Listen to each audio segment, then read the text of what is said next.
જે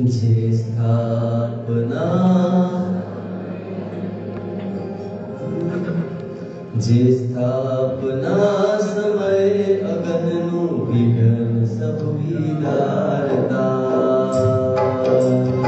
ચાલો બધા જે સ્થાપના સમયે વિઘ્ન સબ વિદારતા વિઘ્નાપહાર નામે પ્રભુ જગતવાણી ગાતા મોટા પોષીના તીર્થ મહારાજા બનીને રાજતા વિઘ્નાપહારી પ્રભુ પાર્શ્વને ભાવે કરું વંદના વિઘ્નાપહારી પ્રભુ પાર્શ્વને ભાવે કરું વંદના. નાના પોશીનાની જેમ વાત કરીએ, મોટા પોશીના એ તીર્થમાં બિરાજમાન વિઘ્નાપહાર પાર્શ્વનાથ પરમાત્મા છે. સોમ સુંદર સુરીશ્વરજી મહારાજ એની મંગળ પ્રેરણાથી ગોપાલ નામના શ્રેષ્ઠીએ બનાવેલું ભવ્ય જિનાલય, અને એ જિનાલયની અંદર પાર્શ્વનાથ પરમાત્મા 27 ઇંચના બિરાજમાન કરે છે. અને પ્રતિષ્ઠાનું મંગળ મુહૂર્ત આવ્યું, પ્રતિષ્ઠા સંપન્ન થઈ ગઈ. પણ અચાનક વિનુભાઈ પ્રતિષ્ઠા સમયે દેરાસરમાં જ આગ લાગી, વિઘ્ન આવીને ઊભું રહી ગયું. અને સોમ સુંદર સુરી મહારાજ સાહેબ પાર્શ્વનાથ ભગવાનના ચરણોનો સ્પર્શ કરે છે. પ્રભુ આપના પ્રભાવે આ વિઘ્ન શાંત થાવ, ભગવાનને પ્રાર્થના કરે ચરણ સ્પર્શ કરીને. અને ત્યાં અચાનક પાણીના છંટકાવ વગેરે વિના આપમેળે વિઘ્નનું નિવારણ થઈ ગયું. વિઘ્નનો અપહાર એટલે કે દૂર થવું. એના કારણે પાર્શ્વનાથ ભગવાનનું નામ પડી ગયું વિઘ્નાપહાર પાર્શ્વનાથ પરમાત્મા, વિઘ્નને દૂર કરનારા પાર્શ્વનાથ પરમાત્મા. એટલે આ પાર્શ્વનાથ પરમાત્માને આપણે પ્રાર્થના કરીએ કે અમારા સાધના માર્ગની અંદર, સદગુણ પ્રાપ્તિના માર્ગની અંદર કોઈ વિઘ્ન આવે નહીં. વિઘ્ન કદાચ અમારા કર્મના ઉદયથી આવે તો આપના પ્રતાપે અને પ્રભાવે એનું ઝડપથી નિવારણ થાવ, એવી આપણે વિઘ્નાપહાર પાર્શ્વનાથ પરમાત્મા એને પ્રાર્થના કરી. અને ત્યાર પછી મનોરંજન પાર્શ્વનાથ પરમાત્મા પાસે પહોંચે. મોટા પોશીના બરાબર છે.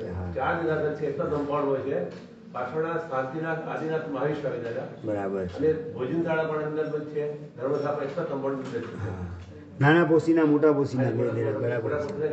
હા, બહુ સરસ, ધન્યવાદ.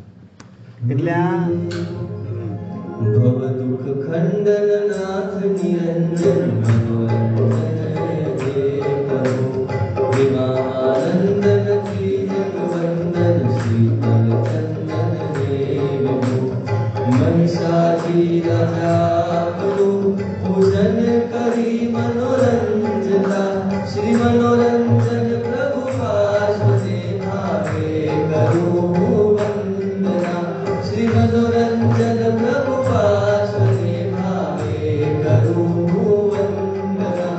ઓજો સદાય વંદના મારી કોટી કોટી વંદના.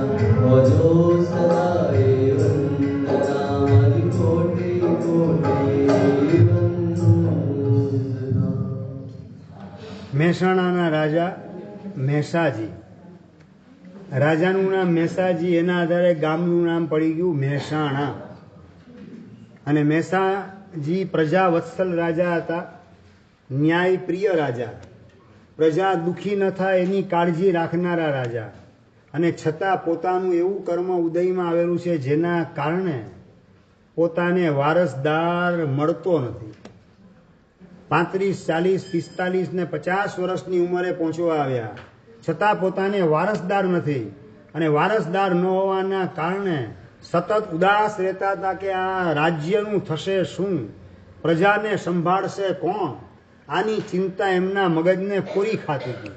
પહેલાના કાળની અંદર રાજા જે હતા એ પ્રજા વત્સલ હતા, ન્યાય પ્રિય, ન્યાયથી પ્રજાને સંભાળનારા, પ્રજાના દુઃખને દૂર કરનારા. શિરીષભાઈ, આજકાલ બધા જે નેતાઓ છે, સત્તા કઈ રીતે વધુમાં વધુ ભોગવાય અને વધુમાં વધુ ખિસ્સું કઈ રીતે મજબૂત થાય પોતાનું, એની જ તૈયારીમાં કળિયુગમાં મોટા ભાગે રાજનેતાઓ લાગતા હોય છે, જ્યારે આ મેસાજી રાજા પોતે પ્રજાવત્સલ, પ્રજાના દુઃખને દૂર કરવા માટે મહેનત કરનારા, પોતાનું દુઃખ આવીને ઊભું રહેલું છે કે દીકરો નથી, વારસદાર નથી, તો આ રાજ્ય આખું નિરાધાર થઈ જશે, પ્રજાને કોણ સંભાળશે, અંધાધૂંધી મારી વિદાય પછી ઊભી થશે, એના ખ્યાલથી ઉદાસ થઈ જતા હતા મેસાજી.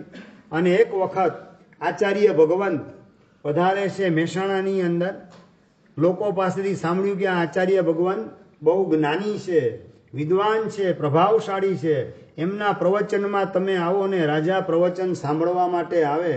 પ્રવચન પૂરું થયું પછી રાજા એકાંતની અંદર આચાર્ય ભગવાનને મળે અને વાત કરે છે કે ગુરુદેવ, ભગવાનની કૃપાથી બધું હેમ ખેમ ગોઠવાઈ ગયેલું છે, પણ એક વારસદાર ન હોવાના કારણે સતત ચિંતા છે કે પ્રજાનું થશે શું, અંધાધૂંધી રાજ્યમાં ફેલાશે, દુશ્મનોને આક્રમણ થશે, પ્રજાને દુઃખી થવું પડશે, આમાંથી હું મારી પ્રજાને બચાવી શકતો નથી, એનો એક સંતાપ મારા મનની અંદર છે. તો શ્રીશભાઈ, દીકરો મને આપો એમ વાત નથી કરતા, એવો મંત્ર આપો, એવી કંઈક સાધના આપો, મને દીકરો થઈ જાય, આવી વાત કરવાના બદલે વારસદાર ન હોવાના કારણે પ્રજામાં અંધાધૂંધી ફેલાશે, મારી વિદાય પછી આજુબાજુના રાજા આક્રમણ કરશે અને પ્રજાની અંદર અન્યાય ચારે બાજુ ફેલાશે, પ્રજા દુઃખી થશે, એનો વિચાર કરતા હું ઉદાસ થઈ જાઉં છું. અંદરમાં પરદુઃખ ભંજનની ભાવના હતી અને આચાર્ય ભગવાનના હૃદયને સ્પર્શી ગઈ. આચાર્ય ભગવાન પાર્શ્વનાથ પરમાત્માની આરાધના બતાવે છે કે પાર્શ્વનાથ પરમાત્માની તમે આ આરાધના કરો, અને પાર્શ્વનાથ પરમાત્માની આરાધના કરવાના પ્રતાપે પુત્ર રત્નની પ્રાપ્તિ થઈ ગઈ મેસાજી રાજાને. અને પાર્શ્વનાથ ભગવાને રાજાના મનનું રંજન કરવાનું કામ કર્યું. રંજન એટલે ખુશ કરવાનું કામ કર્યું. માટે જે પાર્શ્વનાથ ભગવાનની આરાધના કરી હતી એ પાર્શ્વનાથ ભગવાનનું નામ પડી ગયું મનોરંજન પાર્શ્વનાથ પરમાત્મા.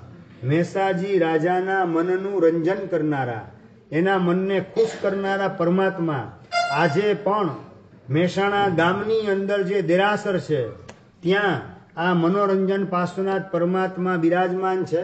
અને મનોરંજન પાર્શ્વનાથ પરમાત્મા 108 પાર્શ્વનાથ પરમાત્માની અંદર સ્થાન પામ્યા, એની અંદર એનો પ્રભાવ કામ કરેલો છે.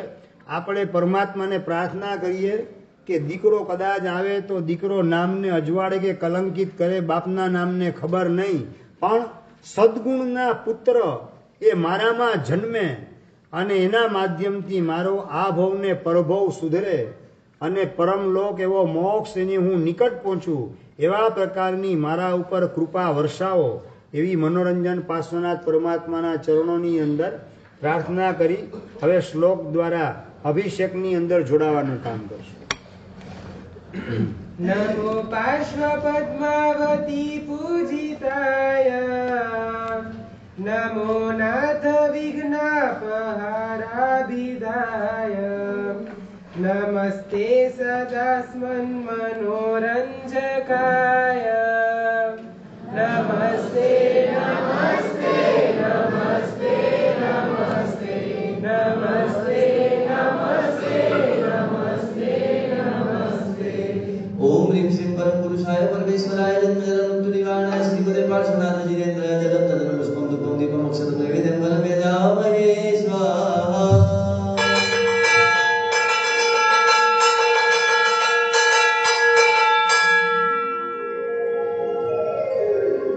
सबहु कर्म गंज काज जे अपनी स्फुलिंग समझलकता उवसक भरम नमिहोसी जे प्रभु सूचित कथा विद्या पूर्वा विराजता विद्या की पारस महारा हे स्फुलिंग प्रभु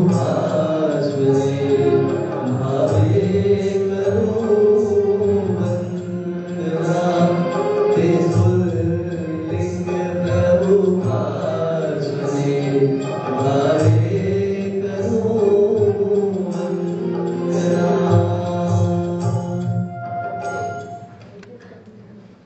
ભગવાન મહાવીર પછી 190 વર્ષે થયેલા ભદ્રબાહુ સ્વામી મહારાજ સાહેબ, અને એ વખતે સંઘની અંદર વ્યંતરનો ઉપદ્રવ શરૂ થયેલો હતો. વરાહ મિહિર યંતર બનીને સકલ સંઘ એને ઉપદ્રવની અંદર નાખવાનું કામ કરતો હતો. ત્યારે ઉવસગરમ સ્તોત્રની રચના કરી સકલ સંઘને એ ઉપદ્રવમાંથી બહાર કાઢવાનું કામ પૂજ્ય ભદ્રબાહુ સ્વામી મહારાજ સાહેબ, અંતિમ સંપૂર્ણ 14 પૂર્વધર મહાપુરુષ, એમણે ઉવસગરમ સ્તોત્રની રચના કરી. અને એની અંદર કયો શબ્દ આવે છે? વિસર ફુલિંગ મંતમ. ફુલિંગ શબ્દ એ સ્ફુલિંગ પાર્શ્વનાથ ભગવાનનું પ્રતીક છે. સ્ફુલિંગ એટલે કે અગ્નિનો તણખો. અગ્નિનો તણખો રૂના ઢગલામાં પડે તો એને ભડ સળગાવવાનું કામ કરે. એવી રીતે ઉપદ્રવો વગેરેને દૂર કરવાનું કામ, એને સળગાવવાનું કામ, ખતમ કરવાનું કામ આ પાર્શ્વનાથ પરમાત્મા કરનારા છે. એટલે નામ પડ્યું સ્ફુલિંગ પાર્શ્વનાથ પરમાત્મા. નેપાળની અંદર આ સ્ફુલિંગ તીર્થ હતું. અત્યારે નેપાળ ભારતની અંદર નથી. એટલે ભારતની અંદર પૂજ્ય સુબોધ સાગર સુરીશ્વરજી મહારાજ સાહેબ, એમને દૈવી સંકેત થયો એ મુજબ વિજાપુરની અંદર એમણે સ્ફુલિંગ પાર્શ્વનાથ પરમાત્માનું દેરાસર ગામની બહાર બનાવેલું છે. સોસાયટી વિસ્તારની અંદર અત્યંત પ્રભાવશાળી એવા સ્ફુલિંગ પાર્શ્વનાથ પરમાત્મા છે. અને એમનો ઉલ્લેખ નમ્યું સ્તોત્રની બીજી ગાથામાં પણ આવે છે. ક્યાં આવે છે? ફુલિંગ નિદડ્ડ સૌવંગા. ફુલિંગ એટલે કે અગ્નિનો તણખો. તો એવો ઉલ્લેખ નમ્યું સ્તોત્રમાં અને ઉવસગરમ સ્તોત્ર બંનેમાં જે ઉલ્લેખ આવે છે એવા સ્ફુલિંગ પાર્શ્વનાથ પરમાત્મા અને એના મંત્રથી ગર્ભિત એ રીતે પ્રતિમાનું નિર્માણ કરાવી અને વિજાપુરની અંદર પૂજ્ય સુબોધ સાગર સુરીશ્વરજી મહારાજ સાહેબ, એમણે સ્ફુલિંગ પાર્શ્વનાથ પરમાત્મા બિરાજમાન કરાવેલા છે. નેપાળ તો જઈ શકાય તેમ નથી. અને નંબર 2, નેપાળમાં અત્યારે દેરાસર સલામત છે કે કેમ એની પણ આપણને કોઈ ખબર નથી. પરંતુ એના એક પ્રતીક તરીકે ભારતમાં, ગુજરાતમાં વિજાપુરની અંદર સુબોધ સાગર સુરી મહારાજે આ દૈવી સંકેત મુજબ બનાવેલું દેરાસર, પાછળના ભાગમાં ઉપાશ્રય અને ભવ્ય વિશાળ જ્ઞાન ભંડાર, એનું પણ નિર્માણ ત્યાં વિજાપુરની અંદર સોસાયટી વિસ્તારમાં થયેલું છે. તેવા સ્ફુલિંગ પાર્શ્વનાથ પરમાત્મા, એને આપણે પ્રાર્થના કરીએ કે અગ્નિનો તણખો રૂને બાળી નાખે, કાપડને બાળી નાખે. બસ એ રીતે એ સ્ફુલિંગ પાર્શ્વનાથ પરમાત્મા મારા દોષોને, મારા કર્મોને, સાધના માર્ગના અંતરાયને આપ બાળનારા બનો અને આપના પાસે આવવાનું સામર્થ્ય એવું મારામાં પ્રગટ થાવ કે સંસારમાં ક્યાંય રોકાયા વગર સડસડાટ હું સીધો આપની પાસે પહોંચી આવું. ક્યાં જવું છે આપણે બધાએ? મેહુલભાઈ, ક્યાં જવું છે? મોક્ષે જવું છે. પાક્કો નિર્ણય છે? સંજયભાઈ, નિર્ણય પાક્કો? સ્કૂલમાં માસ્તર પ્રશ્ન પૂછે છે કે સ્કૂલ છૂટે એટલે બધાને મારે સ્વર્ગમાં લઈ જવા છે, સદે સ્વર્ગનો અનુભવ કરાવવો છે. જેણે પણ મારી સાથે સ્વર્ગમાં હોય આંગળી ઊંચી કરજો. બધા વિદ્યાર્થી કોણ ઊંચી ન કરે? બધા વિદ્યાર્થી આંગળી ઊંચી કરે. એક વિદ્યાર્થી હતો, એને આંગળી હાથ નીચો રાખ્યો હતો. એટલે પૂછે, અલિયા તારે નથી આવું સ્વર્ગની અંદર? સ્કૂલ છૂટે પછી આપણે સીધા સ્વર્ગમાં લઈ જવાના બધાને. છોકરો વાત કરે, મમ્મીએ કીધું છે સ્કૂલ છૂટે એટલે સીધો ઘરે આવજે. એટલે મારે નથી આવવું. ડાયો કયાગરો દીકરો હતો. એમ તમે પણ સંસારના કયાગરા દીકરા છો બધા. અહીંથી છૂટીને સીધું દુકાને જવું જ ને ઘરે જવું જ. અઠમ પતે એટલે ક્યાં જવું જ? હા, આવી ગઈ જ વાત આવી. પેલો છોકરો બોલે છે ને, મોક્ષ ક્યાં ગયો? હમણાં બોલ્યા હતા મોક્ષ. હાથીના દાંત ચાવવાના જુદા ને બતાવવાના જુદા. એવી સ્થિતિ હશે ત્યાં સુધી આપણું ઠેકાણું પડશે કઈ રીતે? એટલે બંને એક બનવા જોઈએ. જે હૈયામાં છે એ જ હોઠે આવે તો આપણું કામ થઈ જાય. મોક્ષ એટલે કે તમામે તમામ વસ્તુથી છુટકારો, પાપમાંથી છુટકારો, શરીરમાંથી છુટકારો, બાહ્ય દુનિયાની સામગ્રી, ભોગ સુખની સામગ્રીમાંથી છુટકારો અને અંદરના મલિન ભાવ બધામાંથી છુટકારો, જન્મ મરણના બંધનમાંથી છુટકારો અને આઠેય કર્મના બંધનમાંથી છુટકારો. બસ મારે આ બંધન અનાદિ કાળના તોડી ફગાવી અને બંધન મુક્ત નિર્બંધ દશા, અસંગ દશા સ્વરૂપ મોક્ષ એ વહેલી તકે મેળવવો છે ને જ્યાં સુધી એ નહીં મળે ત્યાં સુધી આત્મા સાચા અર્થની અંદર સુરક્ષિત બને તેવી શક્યતા નથી, સુખી થાય તેવી પણ શક્યતા નથી. આવી અંદરની સમજણ જેટલી બળવાન બને તો સંસારના કર્તવ્ય એ ઉદાસીન ભાવે અદા કરી અને આ બધા કર્તવ્ય પૂરા થાય એટલે આત્મકલ્યાણ માટે સાધનાના માર્ગે, સંયમના માર્ગે ક્યારે હું દોટ મૂકું, આ જ ઝંખના હૃદયની અંદર જીવંત થાય તો સંસારમાં જ્યાં સુધી રહો ત્યાં સુધી કર્મ બંધાય એ પણ ચીકણા ન બંધાય. સંસારમાં તમને જકડી રાખે, પકડી રાખે, દુર્ગતિની અંદર ફેંકવાનું કામ કરે એવા પાપ કર્મ ક્યારેય પણ બંધાય નહીં. પણ ક્યારે તો કે બંધન મુક્ત અવસ્થાનો પ્રેમ હૃદયની અંદર બળવાન બને, મોક્ષની ઝંખના પ્રબળ બને તો ઓટોમેટિક કર્મ પણ બધા ઢીલા થવા માંડે, કર્મના પાપના અનુબંધ એ પણ મોડા પડવા માંડે અને સદગતિના માધ્યમથી પરમગતિ સુધી પહોંચવાનું સામર્થ્ય આત્મામાં પ્રગટ થાય. એવા પ્રકારની પ્રાર્થના આપણે સ્ફુલિંગ પાર્શ્વનાથ પરમાત્માના ચરણોમાં કરી અને હવે કલ્યાણ પાર્શ્વનાથ પરમાત્મા એમની પાસે પહોંચી. જે કૂપમાંથી પ્રગટતા બહુપથી ઉડારવા, જે વિષનગરમાં બિરાજતા મોહવિષને ઉતારવા, કલ્યાણ કરતા જીવોનો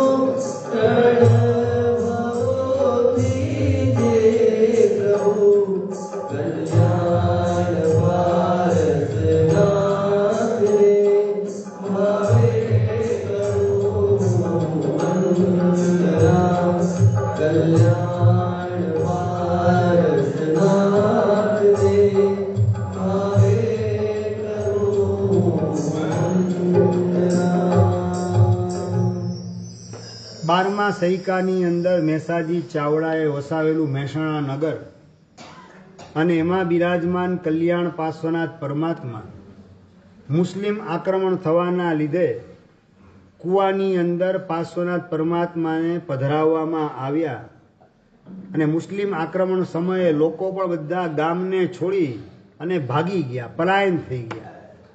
કેટલાય લોકો મરી પણ ગયા, કેટલાક બીજા સ્થળે સ્થિર થઈ ગયા. મહેસાણામાં પાછા આવ્યા નહીં, ભગવાન કૂવાની અંદર પડી રહ્યા. સંકેત મળ્યો વિસનગરના એક શ્રાવકને અને કૂવામાંથી કલ્યાણ પાર્શ્વનાથ પરમાત્માને બહાર કાઢી અને વિસનગરની અંદર બિરાજમાન કરે છે. એટલે મૂળ મહેસાણાના એ કલ્યાણ પાર્શ્વનાથ ભગવાન અને અત્યારે બિરાજમાન છે વિસનગરની અંદર. એવા કલ્યાણ પાર્શ્વનાથ પરમાત્માને કહીએ કે પ્રભુ આત્માનું અનંત કલ્યાણ વહેલામાં વહેલી તકે સાધી આપવામાં આપ પ્રબળ નિમિત્ત બનો અને આપના નિમિત્તને પામી અને આત્માનું કલ્યાણ સાધવાનો પુરુષાર્થ અમારા જીવનમાં અપ્રમત્તપણે ચાલુ રહે એવી કૃપા વરસાવજો. આવી પ્રાર્થના કલ્યાણ પાર્શ્વનાથ પરમાત્માના ચરણોમાં કરી અને હવે આપણે સુલતાન પાર્શ્વનાથ પરમાત્મા પાસે પહોંચી. બાદશાહોના બાદશાહ છે તેથી જે તે સુલતાન છે, સભાન બોલી સમયનો તેજ ભક્તિમાં ગુલતાન છે. સિદ્ધપુર મંડન પ્રભુ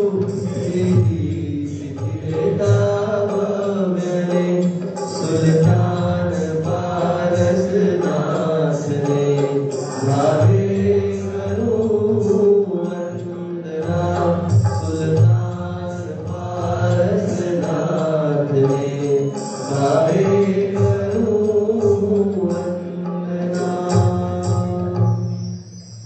ભગવાનના નામની આગળ સુલતાન શબ્દ આવે ભોગીભાઈ. આશ્ચર્ય થાય કે સુલતાન શબ્દ તો મુસ્લિમ બાદશાહ એને લાગુ પડે, એના બદલે આ ભગવાનની આગળ સુલતાન શબ્દ કેમ? એની પાછળ આખો ઇતિહાસ જોડાયેલો છે. અલાઉદ્દીન ખિલજી એ મંદિર અને મૂર્તિનો વિધ્વંસ કરતો કરતો ભારતની અંદર લૂંટફાટ ચલાવતા ચલાવતા ઠેઠ સિદ્ધપુર સુધી પહોંચે છે. સોમનાથ પાટણ એને તો લૂંટી નાખ્યું, મંદિર તોડી નાખ્યું, ત્યાંથી ઠેઠ સિદ્ધપુર આવે અને સિદ્ધપુર જૈન મંદિર ત્યાં આવી અને એ પણ મંદિરનો ધ્વંસ કરવા અને મૂર્તિનું ખંડન કરવા તૈયાર થાય. વાણિયાભાઈ તો બધા કિરણભાઈ, અલાઉદ્દીન ખિલજી આવે દેરાસરને તોડવા, તમે ઉભા રહો કે પછી ઊભી પૂંછડી રવાના થઈ જાઓ.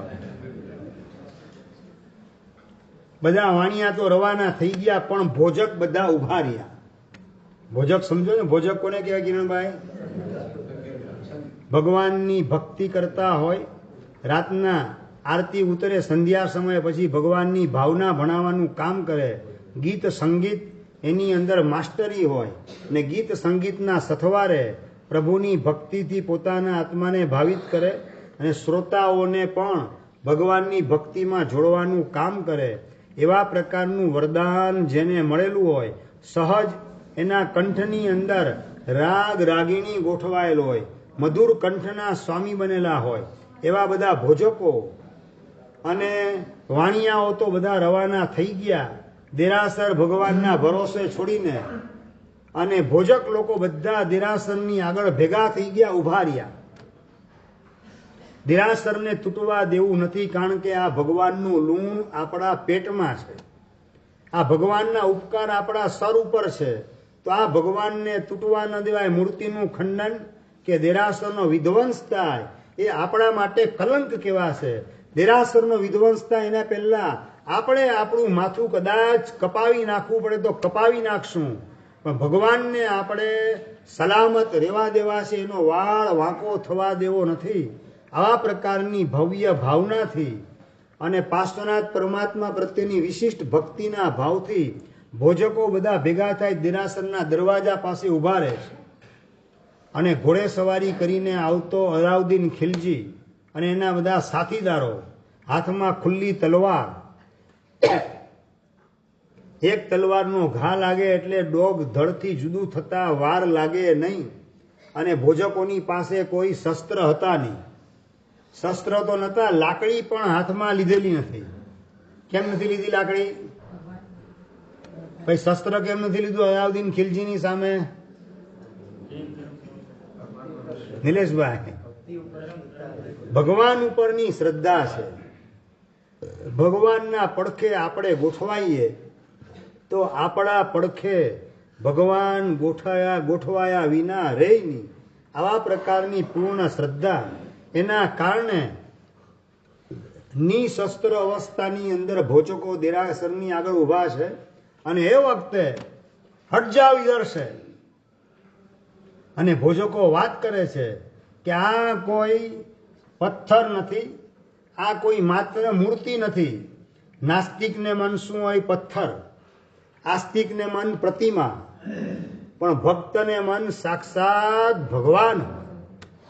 આ મૂર્તિ નથી, પ્રતિમા નથી, આ સાક્ષાત ભગવાન છે. એને તમે તોડી શકશો નહીં, અમે તોડવા દેશું નહીં. પણ એ સાક્ષાત ભગવાન છે, એનામાં સત રહેલું છે, તો એની સાબિતી શું? સાબિતીને જોવી હોય તો પધારો અંદર, સાબિતી અમે તમને સૌને દેખાડશું. અને ભોજકો દેરાસરની અંદર જાય. અલાઉદ્દીન ખિલજી એના સાથીદારો પણ સાથે દેરાસરમાં પ્રવેશ કરે. મોત માથે જજુમે છતાં પણ મોતનો ડર લેશ માત્ર ભોજકોના મનની અંદર નથી. કારણ કે when there is faith in God, fear has no power for standing. ભગવાન પ્રત્યે પૂરેપૂરો ભરોસો હોય તો ભય પલાયન થઈ જાય, ભય ઊભો રહી શકે નહીં. આવી સિચ્યુએશનની અંદર ભોજક લોકો ગોઠવાયેલા હતા. અને fear is nothing but lack of faith in God. પરમાત્મા પ્રત્યે ભરોસો નથી, એનું નામ જ ભય છે, એનું નામ જ ડર છે. ભગવાન ઉપર પૂર્ણ ભરોસો હતો અને એના જ કારણે ખુલ્લી તલવાર લઈને અલાઉદ્દીન ખિલજી બાજુમાં ગોઠવાયેલ છે, એના સૈનિકો પણ બાજુમાં ગોઠવાયેલ છે, ભાલો, તલવાર, બરછી, છરી વગેરે હાથમાં લઈને, છતાંય જરાય કોઈનાથી ડર્યા વગર આ પરમાત્માનું સત જોવું હોય તો ચાલો અમે તમને દેખાડીએ. અને ભગવાનની આગળ 1, 2, 5, 10, 15 99 દીવા ગોઠવાયેલા હતા. એક પણ દીવો પેટેલો નહોતો, એક પણ દીવો પેટાવેલો નહોતો. 99 દીવા ગોઠવાયેલા હતા. બાદશાહ સલામત અહીંયા તમે બેસો ને જુઓ આ દીવા બધા પેટેલા છે કે પેટાયા વિનાના છે, પેટ્યા વિના બાકી છે પેટાવાના. જુઓ આ પરમાત્માના પ્રભાવે શું ચમત્કાર સર્જાય છે. અને એ વખતે ભોજકો ભગવાનનું સ્તવન લલકારવાનું કામ કરે, ભક્તિ ભાવપૂર્વક દીપક રાગની અંદર ભગવાનના સ્તવન બોલવાની અંદર ભાવ વિભોર બનીને ભોજક લોકો ગોઠવાઈ ગયા. આખી એની ટીમ, આખું એનું સર્કલ ગોઠવાઈ ગયું ભગવાનની ભક્તિ દીપક રાગની અંદર કરવામાં. દીપક રાગ જેવો ક્લાઇમેક્સ ઉપર પહોંચ્યું એની સાથે જ એક દીવો પોતાની જાતે પ્રગટી ગયો, બીજો દીવો પ્રગટ્યો, ત્રીજો, ચોથો. અલાઉદ્દીન ખિલજી આંખ પોડી કરીને જોયો, વોટ ઇઝ ધીસ? જિંદગીમાં પહેલી વાર મિરેકલના દર્શન. એક પછી એક 5, 10, 15, 25, 50, 99 દીવા મૂકેલા. 99 દીવડા પેટી ગયા આપમેળે. અલાઉદ્દીન ખિલજી આભો બની ગયો. ઓહ, આ તો જબરજસ્ત ચમત્કાર છે. બાદશાહ, અમે તમને કીધું આ પરમ સત, આ પરમાત્મામાં રહેલું છે, એના પ્રતાપે બધા દીવડા આપમેળે પ્રગટી ગયેલા છે. હજી આટલી વાત કરે ત્યાં તો પાર્શ્વનાથ પરમાત્મામાંથી ધર્ણેન્દ્ર નાગરાજ સ્વરૂપે પોતાની જાતે પ્રગટ થઈ અને સડસડાટ બાદશાહની આગળ ફેણ માંડીને ઉભો રહી જાય છે. જેવો આમ પ્રતિમામાંથી ધર્ણેન્દ્ર નાગરાજ સ્વરૂપે પ્રગટ થઈ અને સડસડાટ પોતાના તરફ આવતો દેખાયો. અલાઉદ્દીન ખિલજી થોડો ડરી ગયો, પાછળ ખસી ગયો. હંમેશા ડર મારનારને હોય છે. મારનારને સૌથી વધારે ડર હોય કે મેં અનેકને મારેલા છે, એટલે મને કોક મારનારો આગળથી પાછળથી ઉપરથી નીચેથી ન નીકળે તો સારું. એ ભયભીત અવસ્થા મારનારને હોય, જીવાડનારને ક્યારેય પણ ભયભીત અવસ્થા હોતી નથી. ભોજકો એને ભયભીત અવસ્થા નથી, કારણ કે એ જીવાડનારા છે. ભગવાન અને ભગવાનનું દેરાસર એ બધાને ચિરંજીવી બનાવવાની ભાવના ધરાવનારા છે અને એના કારણે ડર લેશ માત્ર એમને સ્પર્શતો નથી ને અલાઉદ્દીન ખિલજી પાછો ફરી જાય ડરીને અને ધર્ણેન્દ્ર નાગરાજ સ્વરૂપે ફેણ ચડાવી માથું ડોલાવતા ત્યાં ગોઠવાઈ ગયા, ઉભા રહી ગયા. એને જોઈ અને અલાઉદ્દીન ખિલજીના મોઢામાંથી સહજ ઉદ્ગાર નીકળી ગયા, આપ તો સુલતાન કે ભી સુલતાન હો, સુલતાન કે ભી સુલતાન હો. ત્યારથી પાર્શ્વનાથ ભગવાનનું નામ પડી ગયું સુલતાન પાર્શ્વનાથ પરમાત્મા. કેવા જાનના જોખમે ભગવાનને બચાવવાનું કામ ભોજક લોકોએ કરેલું છે. આપણે રક્ષા કરવાની વાત નહીં, મંદિર તૂટવાના પ્રસંગ અત્યારે આવતા નથી, પણ આ ભગવાનને સાચવવા માટે, એની આસાધનામાંથી સંઘને ઉગારવા માટે આપણે દેરાસર રોજ કાજુ લેવાનું કામ કરશું, આપણી જાતે અંગલૂષણા કરવાનું કામ કરશું, કેસર જાતે ઘસવાનું કામ કરશું. જેટલી થાય તેટલી ભગવાનની ભક્તિ જાતે કરી અને આપણે સંઘ જે છે પૂજારી વગેરેના માધ્યમથી ભગવાનની આસાધનાના ભારબોજ નીચે દટાઈ ન જાય સંઘ, એ માટે આપણે આપણા શરીરને, આપણા સમયને, આપણી શક્તિને ભગવાનની ભક્તિમાં જો કામે લગાડતા શીખીએ તો આપણું ભવિષ્ય પણ ઉજળું થયા વિના રહે નહીં અને આસાધનાનું નિવારણ થવાના કારણે સંઘનો પણ અભ્યુદય થતા વાર લાગે નહીં. આવનારો કાળ બહુ કપરો છે.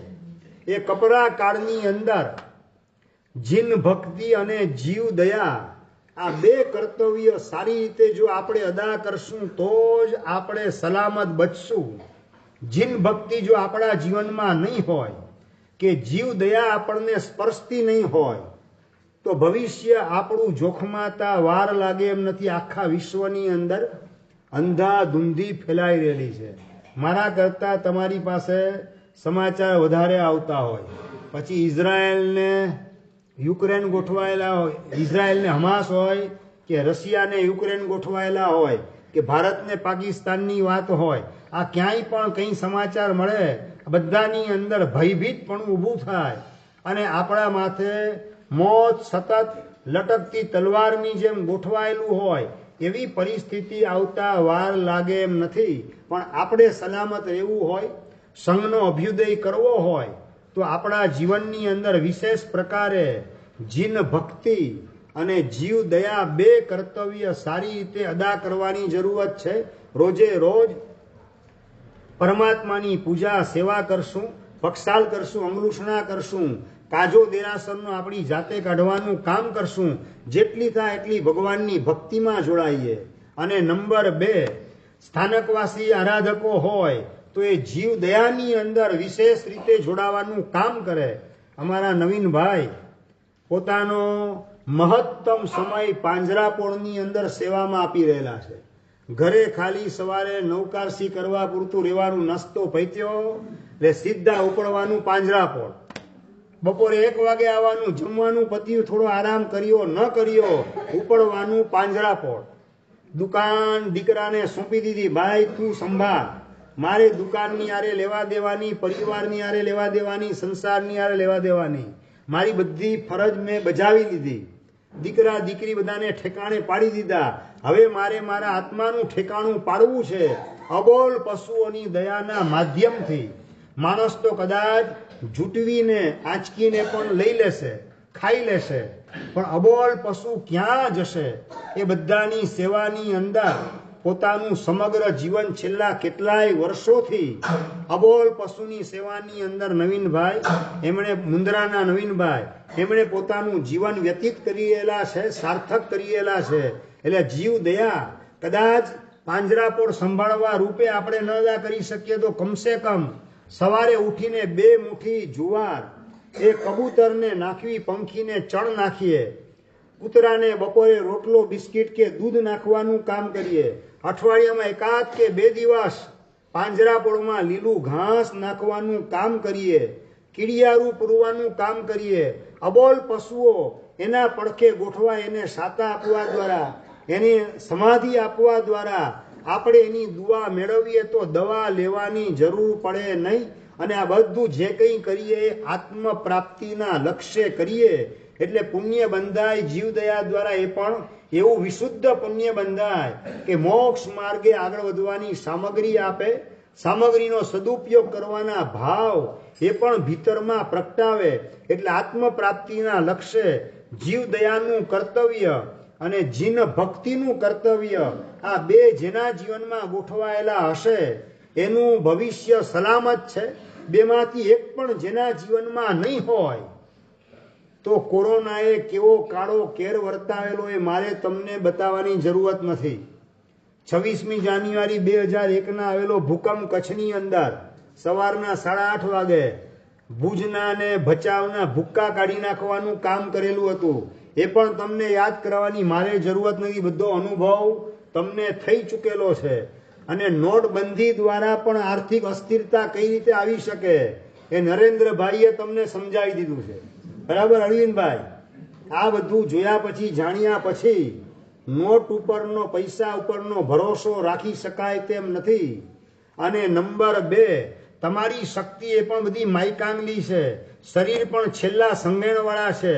હોસ્પિટલમાં જાઓ તો ડોક્ટર એવી દવા આપે જેના કારણે એલોપેથી દવા, અને એમાં પણ પાછી સ્ટીરોઇડ વાળી દવા, ને સ્ટીરોઇડના કારણે એક રોગ જાય ને 2 નવા રોગ લઈને તમે ઘર ભેગા થાવ એવી સ્થિતિની અંદર સ્ટીરોઇડ વાળી દવા પણ તમને ગોઠવી દે.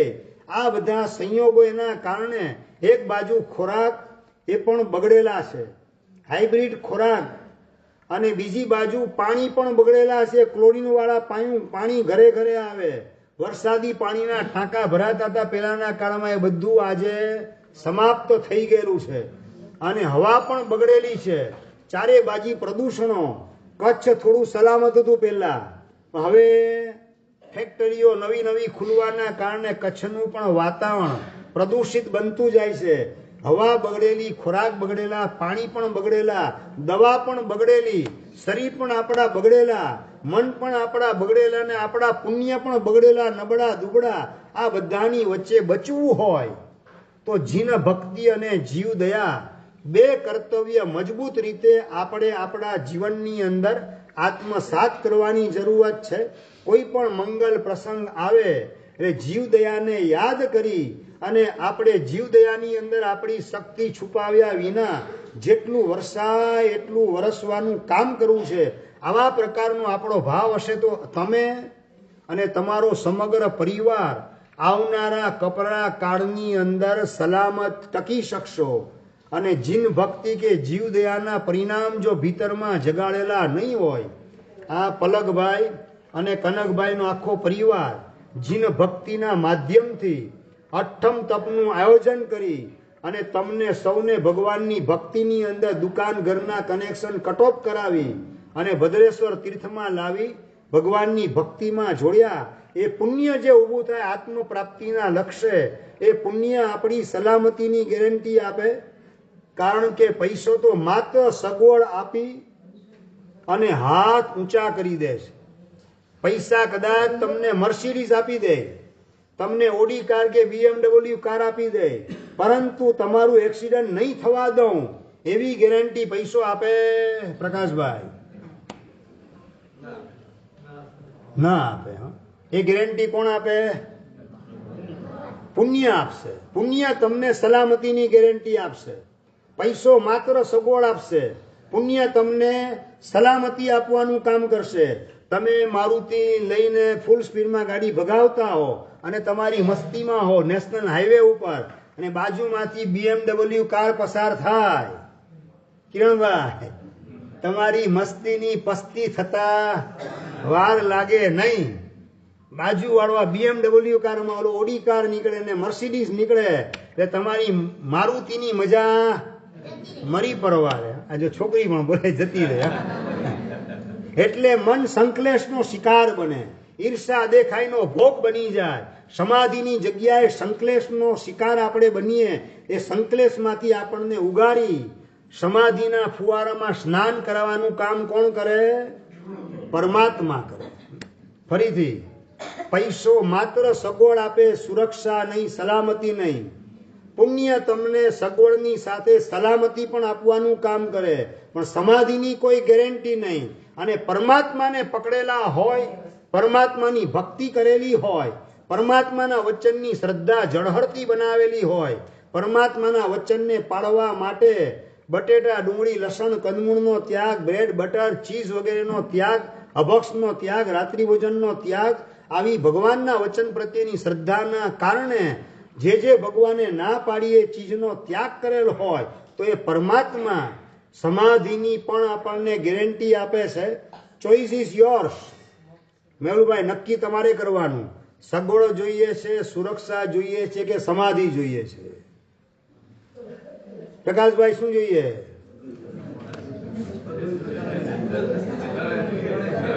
ત્રણેય જોઈએ. ઓકે, પણ ત્રણમાંથી એક જ મળતું હોય તો? ત્રણેય મળે તો ઉત્તમ. હું એનઓસી આપું છું, ના નથી પાડતો. ત્રણ મળે એમાંથી મારો વાંધો નથી, પણ ત્રણમાંથી એક જ મળે એવું હોય તો શું જોઈએ? તો સમાધિ પહેલા જોઈએ. જીવન સમાધિ ટકશે તો જીવનના અંતે સમાધિ મરણ પ્રાપ્ત થશે. ને સમાધિ મરણ મળશે તો સદગતિની પરંપરાનું નિર્માણ થશે.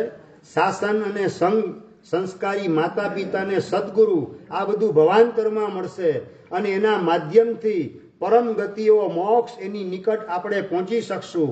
એટલે સગવડ, સુરક્ષા અને સમાધિ ત્રણેય મળે તો કોઈ પ્રશ્ન નથી, પણ ત્રણમાંથી એક જ મળતું હોય તો આપણે પ્રાયોરિટી સમાધિને આપવી છે. ચશ્મા જોખમમાં હોય, આંખ પણ જોખમમાં હોય, બેમાંથી એક જ બચે એવું હોય તો શું બચાવશો? ચશ્મા કે આંખ? એમ શું વાત છે?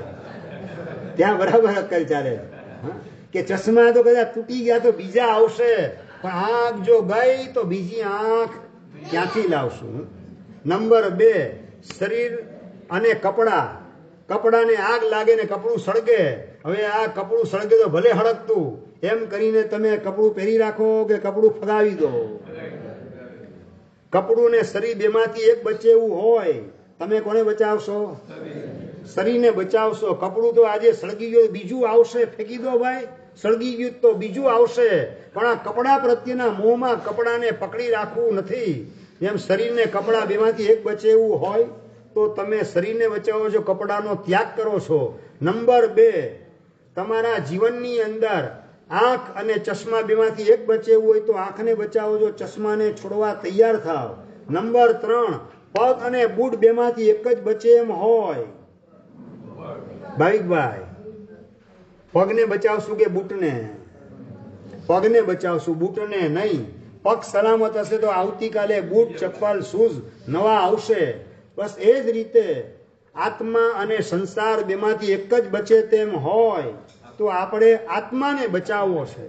આત્માને બચાવવો એટલે કે આત્માને સમાધિમાં રમતો રાખવો, આત્માને સાધનાના માર્ગે ગોઠવવો, આત્મકલ્યાણના માર્ગે આપણે ડગલા માંડવા, પ્રભુની આજ્ઞા મુજબનું જીવન જીવવું, જગતના જીવ માત્ર પ્રત્યે મંગલ મૈત્રી ભાવ એનો સેતુ અખંડ બનાવવો, કોઈના પણ અપમંગળની ઈચ્છા કરવી નહીં. આ પ્રકારે આપણે આપણા આત્માને સાચવવાનું કામ કરીએ તો કદાચ સંસાર અત્યારે ભલે ન સચવાય, પણ અનંત કાળ તમારો સુખમય બનાવવાની ગેરંટી સચવાયેલો તમારો આત્મા આપે છે.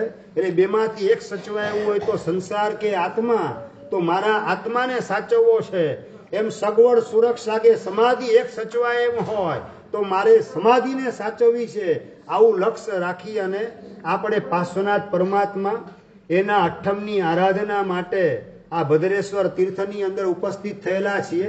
અને એની અંદર 108 પાર્શ્વનાથ પરમાત્મા એનો ઇતિહાસ, અને એમાં પણ આપણે આ સુલતાન પાર્શ્વનાથ પરમાત્મા એનો અજબ ગજબનો ઇતિહાસ જાણી અને પરમાત્માનું સત એ જો મુસ્લિમ બાદશાહને પણ સ્પર્શી જાય, એને અસર કરી જાય, તો પરમાત્માનું સત આપણને કેમ ન સ્પર્શે, આપણને કેમ અસર ના કરે? આપણે એના કરતા નીચલી પારીએ ગોઠવાયેલા નથી. ઇતિહાસ સાક્ષી છે કે અલાઉદ્દીન ખિલજીએ સિદ્ધપુરની અંદર બિરાજમાન સુલતાન પાર્શ્વનાથ પરમાત્માના પ્રભાવનો, ચમત્કારનો અનુભવ કરી અને ત્યાર પછી ભારતની અંદર એક પણ મંદિર કે મૂર્તિને તોડવાનું પાપ કરેલું નહોતું. પોતાના જીવનમાંથી એ પાપને વિદાય આપેલી હતી. તો બાદશાહ જેવાની પણ અક્કલ જો ઠેકાણે આ રીતે આવી જાય તો આપણે આપણી સમજણને ઠેકાણે રાખી અને પરમાત્માની ઉપાસના, પરમાત્માની આજ્ઞાનું પાલન એ જ આપણા જીવનના કેન્દ્રમાં ગોઠવવાનો સંકલ્પ કરી શ્લોક બોલી અને આપણે અભિષેકની અંદર જોડાશું.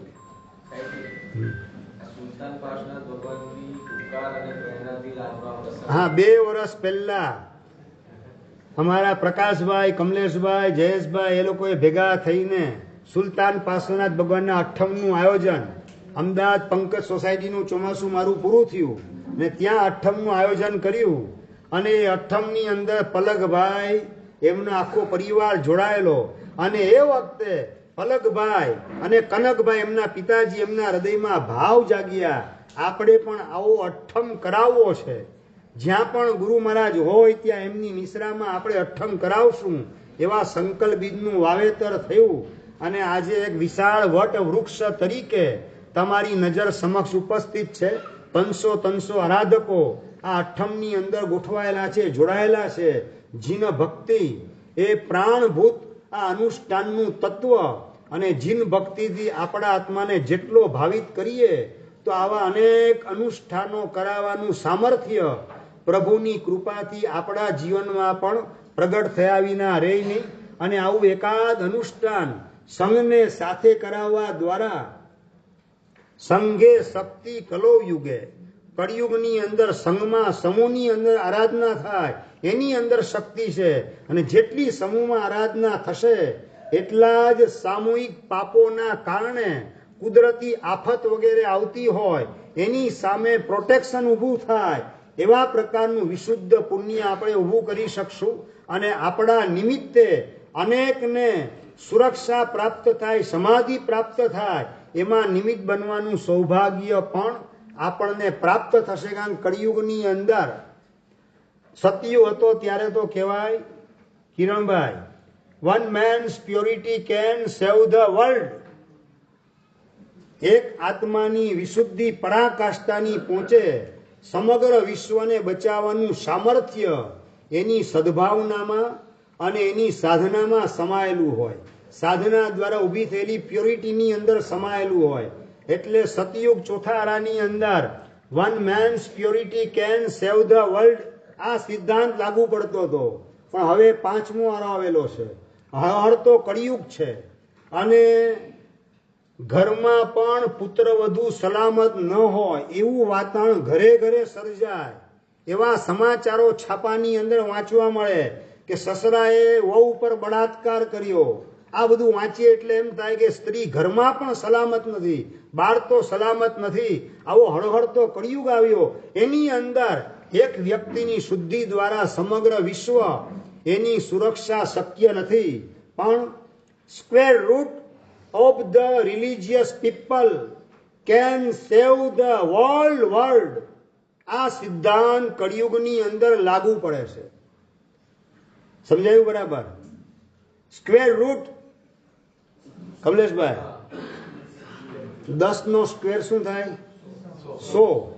100 નો સ્ક્વેર રૂટ કરો તો 10. સમજાયું ને? સ્ક્વેર 10 નો સ્ક્વેર એટલે 100. 10 ગુણ્યા 10 અને સ્ક્વેર રૂટ કરો એટલે 100 નો સ્ક્વેર રૂટ તો કે 10 થાય.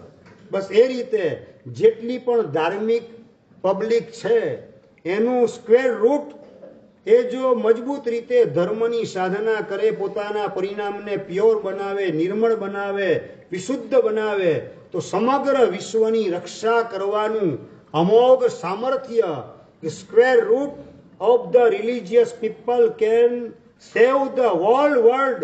આખા વિશ્વને બચાવવાની તાકાત ધાર્મિક લોકો એ તમામે તમામ નહીં, એનું સ્ક્વેર રૂટ કરવાનું. એની અંદર એની જે પ્યોરિટી છે, એની સાધના છે, એના દ્વારા ઊભું થતું વિશુદ્ધ પુણ્ય, એની તાકાત છે કે સમગ્ર વિશ્વને બચાવી શકે. એટલે સમગ્ર વિશ્વને બચાવવાની, સલામત રાખવાની જવાબદારી એ ધાર્મિક જગત ઉપર વિશેષ પ્રકારે છે અને એમાં પણ જૈનોના ઉપર વિશેષ પ્રકારે છે.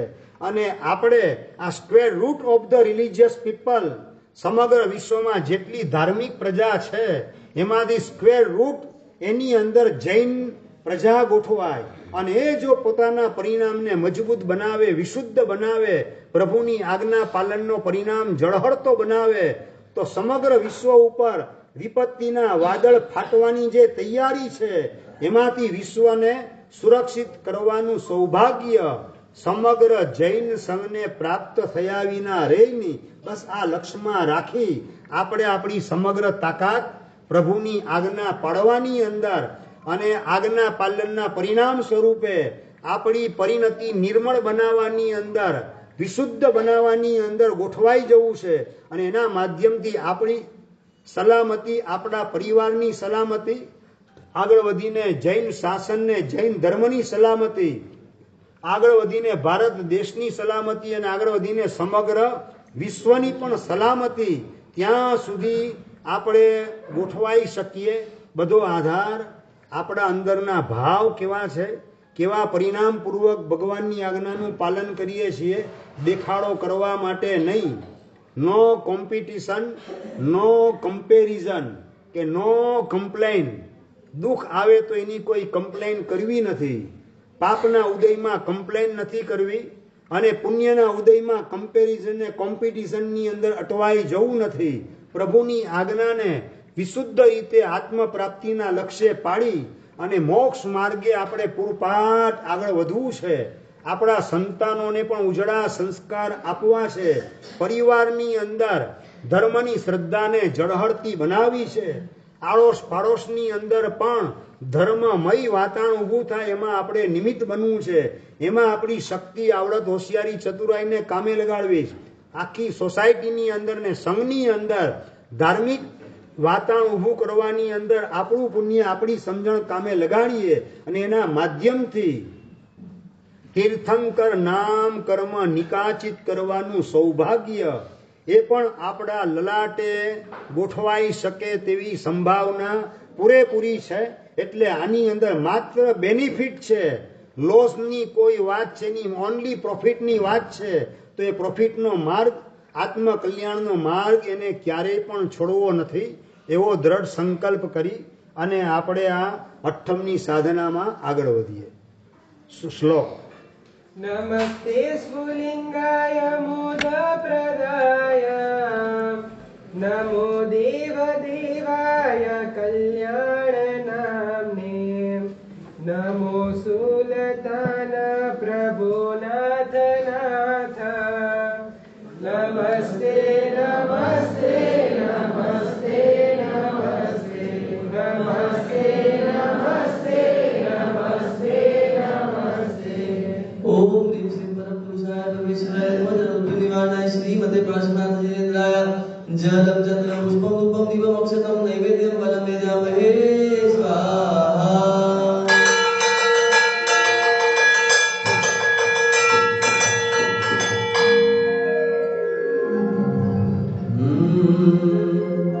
तुझे नाम 108 से गणनाथ तू तो एक छे.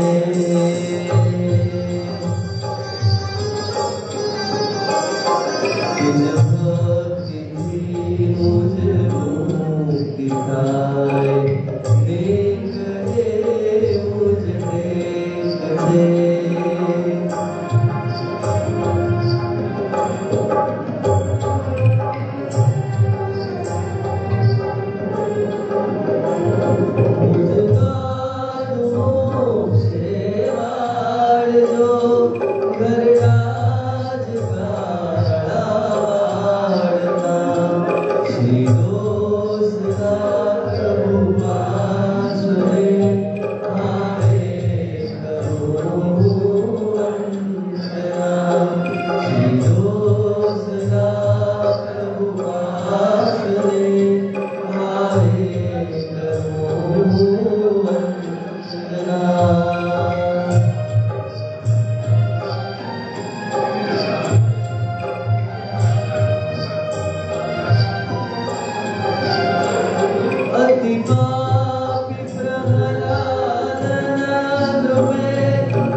નંબરમાં ડોસલા પાર્શ્વનાથ ભગવાન, ઓરિજિનલ નામ હતું દોહિયલા પાર્શ્વનાથ, જેના દર્શન દુર્લભ હતા, દોહિલા હતા.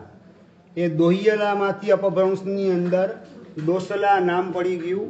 તો એવા ડોસલા પાર્શ્વનાથ પરમાત્મા બનાસકાંઠા જિલ્લાની અંદર ધોતા સકલાણા જે છે ગામની અંદર બિરાજમાન છે. એવા દોહિયલા પાર્શ્વનાથ પરમાત્મા સંપ્રતિ કાલીન પ્રાચીન પરમાત્મા છે અને અત્યંત શ્વેત વર્ણના એવા પરમાત્માને આપણે પ્રાર્થના કરીએ કે આપનું બિંબ જેટલું ધવલ ઉજ્જવલ ને નિર્મલ છે એવો મારો આત્મા પણ ધવલ ઉજ્જવલ ને નિર્મલ બને એવી મારા ઉપર કૃપા વરસાવો. આવી આપણે ડોસલા પાર્શ્વનાથ, દોહિયલા પાર્શ્વનાથ પરમાત્મા એના ચરણોમાં પ્રાર્થના કરીએ. ત્યારબાદ 32મા નંબરની અંદર આવે છે પલ્લવિયા પાર્શ્વનાથ પરમાત્મા, પાલનપુરના રાજા, પાલણ રાજા. સંસ્કૃતની અંદર નામ એનું પ્રહલાદન હતું. એટલે એના આધારે ગામનું નામ પ્રહલાદનપુર પડેલું. અપભ્રંશની અંદર પ્રહલાદન એનું પાલન થયું એટલે પાલનપુર ગામનું નામ થઈ ગયું.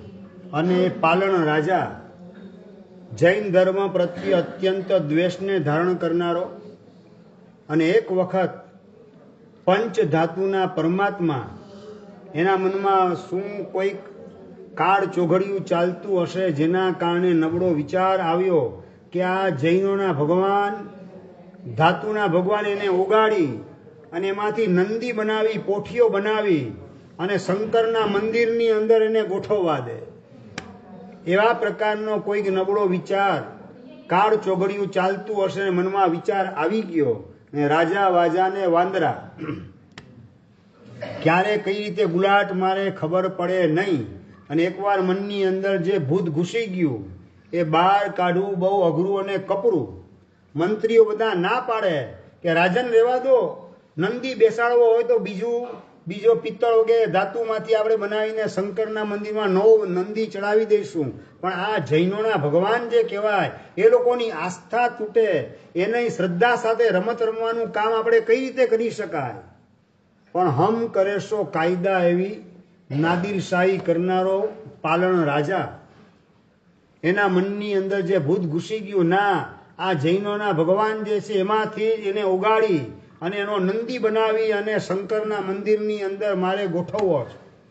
અને રાજાએ આદેશ કરી દીધો પોતાના માણસોને, અને ધાતુના પરમાત્મા એને ઓગાળી અને એમાંથી નંદી બનાવીને શંકરના મંદિરમાં ગોઠવી પણ દીધો. શાસ્ત્રકાર કહે છે કે અતિ ઉગ્ર ભાવે કરેલા પાપ કે પુણ્ય એ તત્કાલ ઉદયની અંદર આવતા હોય છે. ઉત્કૃષ્ટ ભાવે પુણ્ય કરીએ એ પણ તત્કાલ ઉદયમાં આવે, અંતર્મુહૂર્તમાં ઉદયમાં આવી શકે.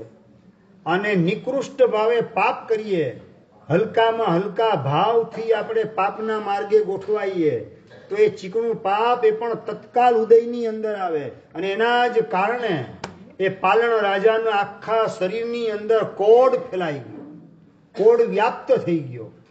અને માત્ર કોઢ નહીં, ગળતો કોઢ અને બળતો કોઢ સતત પોતાને બળતરા કરાવે. અને ગળે એટલે ચેપી રોગ, આસપાસના સગાવાળા પણ બધા પોતાનાથી દૂર ભાગે કે એનો ગળતો કોઢ આપણને અડશે તો આપણને કોઢ લાગુ પડશે. સગાવાળા બધા એનાથી દૂર ભાગે. રાજસભામાં જાય તો રાજાની વાતને કોઈ સાંભળવા તૈયાર થાય નહીં, રાજસભામાં પણ કોઈ આવવા તૈયાર થાય નહીં.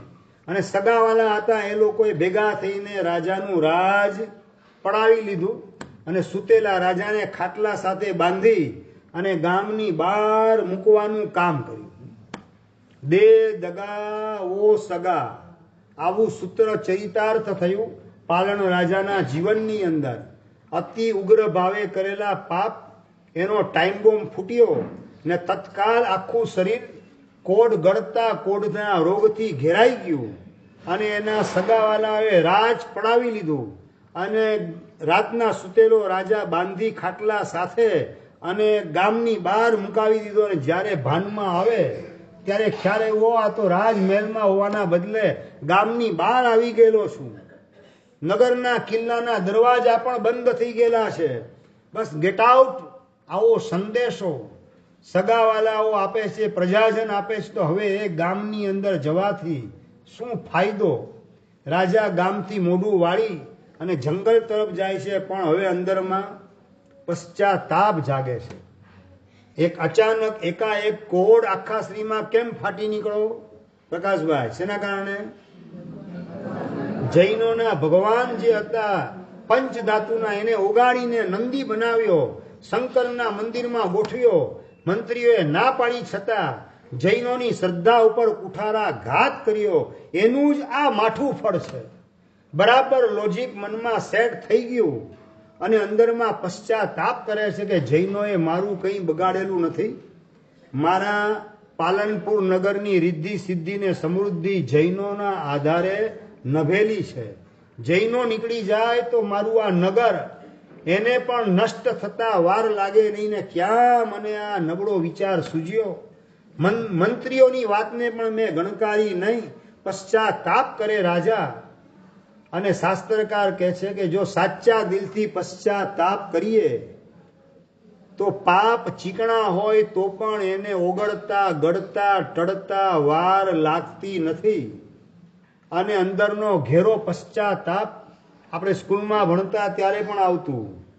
શું આવતું? હા પસ્તાવો વિપુલ ઝરણું સ્વર્ગ થકી ઉતર્યું, પાપી તેમાં ડૂબકી દઈને પુણ્યશાળી બને છે. ક્યારે? તો કે પશ્ચાતાપ થાય તો. એ પશ્ચાતાપ તીવ્રતાથી થાય છે ને એ જ વખતે બરાબર શીલ ધવલ સુરી મહારાજ સાહેબ નામના જૈનાચાર્યનો એને ભેટો થઈ જાય છે. ગામની બહાર પગમાં પડીને માફી માગે કે ગુરુદેવ બહુ ભયંકર મારા દ્વારા ભૂલ થઈ ગઈ. તમારા ભગવાન જે હતા ધાતુના ભગવાન એને ઓગાળી એનો નંદી બનાવી શંકરના મંદિરમાં અમે ગોઠવી દીધો અને એના જ કારણે આ મારા શરીરમાં કોઢ ફાટી નીકળેલો છે. મારી આ ભૂલનું મને પ્રાયશ્ચિત આપો અને કોઈક ઉપાય દેખાડો જેના કારણે આ તકલીફમાંથી હું બહાર નીકળું. લાતો કે ભૂત બાતો સે નહીં માનતે. કુદરત લાત મારે ફટકો આપે પછી મગજ ઠેકાણે આવે. એક જગ્યાએ વાક્ય વાંચેલું હતું શિરીષભાઈ કે વેદના જે શીખડાવે છે તે વેદ શીખડાવી શકતા નથી. સમજાયું બરાબર? વેદના, આ કોડ ફાટી નીકળ્યું એની વેદના.